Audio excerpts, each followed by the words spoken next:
Mummy mummy എന്ന് നിലവിളിച്ചുകൊണ്ട് നഗ്നപാതിയായി പുറത്തേക്ക് ഓടി വന്ന സോണിയാഗാന്ധി കാറിനുള്ളിൽ വെടിയേറ്റ് കിടന്ന ഇന്ദിരയെ കണ്ടപ്പോൾ അതേ വേഷത്തിൽ തന്നെ സോണിയും പിൻസീറ്റിലേക്ക് കയറി. ചോരയിൽ കുളിച്ച ഇന്ദിരയുടെ തല സോണിയ തൻ്റെ മടിയിലേക്ക് എടുത്തു വെച്ചു. വണ്ടി നേരെ വിട്ടത് എയിംസിലേക്കായിരുന്നു.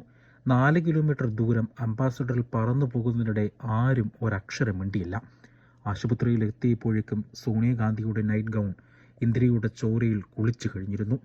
9:30 മണിക്ക് കാർ എയിംസിലെ കാഷ്വാലിറ്റിയിലെത്തി. അവിടെ ഇന്ദിരയുടെ ബ്ലഡ് ഗ്രൂപ്പായ O- അപൂർവ ഗ്രൂപ്പെങ്കിലും അവിടെ ആവശ്യത്തിന് സ്റ്റോക്ക് ഉണ്ടായിരുന്നു.